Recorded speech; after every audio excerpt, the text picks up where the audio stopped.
Bonjour tout le monde et merci aux nouveaux venus pour la 4e Libre Info. Alors cette semaine au menu, le pape vu par les médias indépendants, une énorme folie écologique, comment la loi française sur l'apologie du terrorisme vous mène en prison, les réseaux d'extrême droite et 2 infos people dont je garde la surprise pour la fin. Donc même les médias indépendants, bien sûr, ne sont pas passés à côté de la mort du pape. Et ce qui est étonnant, c'est que certains se sont attachés à ses aspects progressifs plutôt qu'à ses ressorts conservateurs, comme sa position intransigeante sur l'IVG. Dans Off Investigation, par exemple, le patron du site, Jean-Baptiste Rivoire, préfère s'attacher au pape des migrants, écrit-il, à celui qui a tourné le dos à Macron à plusieurs reprises, notamment à la cérémonie en mondiovision de la réouverture de Notre-Dame, considérant le président comme trop proche des thèses anti-immigration. Le journaliste a également salué son soutien indéfectible aux Palestiniens de Gaza, qu'il appelait tous les jours au téléphone. Ces hommes, ces femmes et ces enfants vivent, disait-il, une situation humanitaire dramatique et ignoble. Et n'oublions pas non plus les otages israéliens encore détenus par le Hamas. François, on le sait moins, a soutenu de toutes ses forces Julian Assange, vous savez, le fondateur de Wikileaks, et a demandé à la conférence des évêques de France de faire le siège de l'Élysée pour que la France lui accorde l'asile politique. Refus de Macron, le pape ne lui pardonnera pas. Pour Mediapart, François, disparu à 88 ans, a marqué son pontificat par un bilan contrasté. Pour la journaliste Lénaïque Bredoux, le pape a œuvré en faveur de l'écologie. En effet, sa priorité résidait dans les politiques à mettre en place pour lutter contre le réchauffement climatique.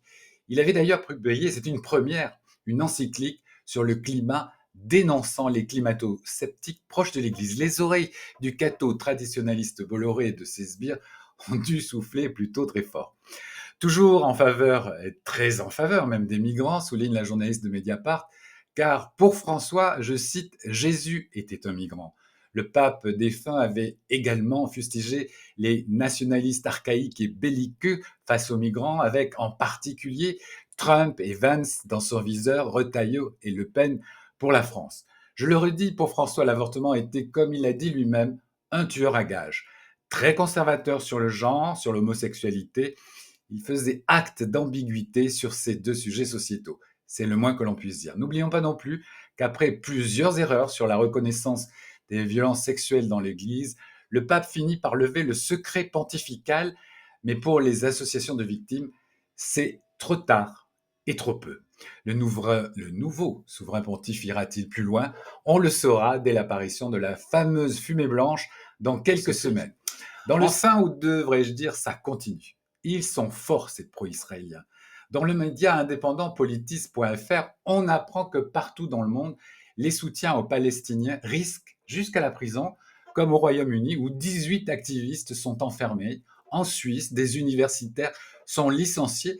Et bien sûr, aux États-Unis où Trump s'attaque aux universités comme Columbia ou Harvard, qu'il considère comme propagateurs de l'antisémitisme et, dit-il, du wokisme.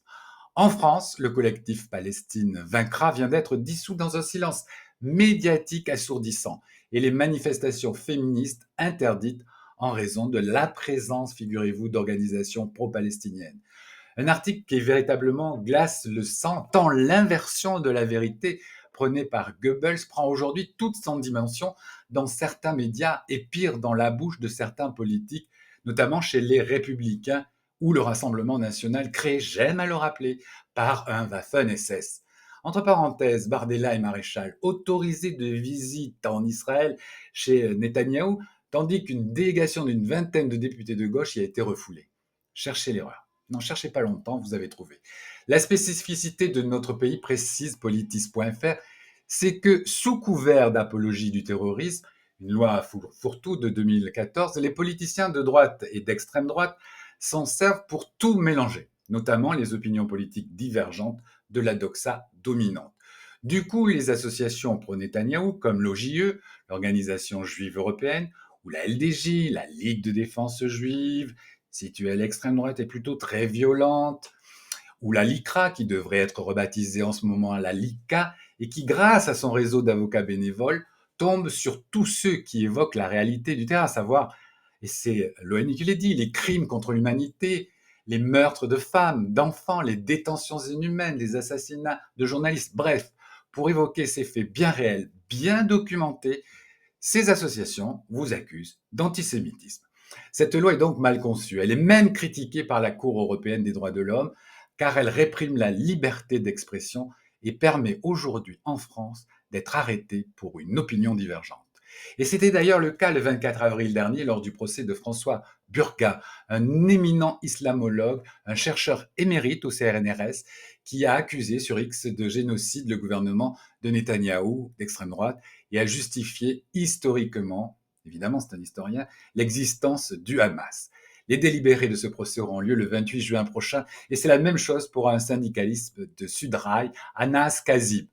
Tout est à lire dans politis.fr. D'ailleurs, le site vient d'éditer une revue papier disponible en kiosque et en numérique que vous pouvez acheter titrée Fascisme, stopper l'épidémie. Terminons avec deux infos people sur le site streetpress.com, un portrait particulièrement précis sur l'arriviste préférée de l'extrême droite, Christine Kelly, prête à tout pour être connue et à utiliser sa peau noire pour dire « CNews n'est pas raciste ». C'est la même qui a tenu le crachoir à Zemmour pendant 3 ans dans Face à l'info sur la même chaîne. Le pseudo pamphlétiste condamné 3 fois pour propos xénophobes et contestation de crimes contre l'humanité. Christine Kelly, entre faux tweets auto-fabriqués, ONG plus que louche, le chant des partisans, fallait oser chez Bolloré, et son appartenance aux chrétiens évangéliques, le portrait peu flatteur de la reine des fakes. Avant l'autre people, restons chez Bolloré avec off.investigation.fr qui diffuse en avant-première, et c'est à lire, le rapport de l'association Attaque et de l'Observatoire des multinationales sur les multiples facettes de l'Empire Bolloré. Et ce n'est pas joli joli. Ce cateau breton pratiquant a mis une partie de son empire financier, qu'il a planqué au Luxembourg, un paradis fiscal. Dans les médias, il a mis cet argent. Dans Canal+, CNews, Europe 1, dans l'édition, Hachette, Fayard, JDD Dimanche, enfin bon. Cet homme incarne, selon son rapport minutieux et précis, une alliance de l'argent et de l'extrême droite. Une lourde menace pour la démocratie, même l'écologie. C'est extrêmement bien documenté et chiffré. Je salue le courage de ces deux organismes. Ils ne craignent pas l'utilisation massive de la justice que fait Bolloré, qui est baptisé à juste titre par les journalistes les procédures Bayon. Ce n'est pas dans le 20h que l'on vous parlera de cela. Deuxième info people, dont je le disais tout à l'heure, dans streetpress.com, sachez que le fils du directeur de la police, eh oui, Louis Laugier, nommé par le trépuis du foufou Bruno Retailleau, appartient à la Ligue ligérienne, une petite mais active association d'extrême droite catholique identitaire très implantée, figurez-vous, chez les néofascistes et dont le fils baptisé Stanislas Laugier en est le secrétaire général. Alors bien sûr, ça fait tache sur le CV de papa quand on sait que près de 74% des policiers, selon un sondage Ipsos de 2021, soutiennent le Rassemblement national et qui disent l'air peu convaincant. On fait dire ce qu'on veut aux chiffres. Effectivement, on fait dire ce qu'on veut aux chiffres, mais pourtant c'était en 2021. Merci donc à tous ces sites encore libres qui encaissent, oui, grâce à vos dons, même 1 € pour que la libre info perdure. N'oubliez pas les petits pouces, j'aime en l'air, je n'aime pas en bas. À la semaine prochaine. Bye bye.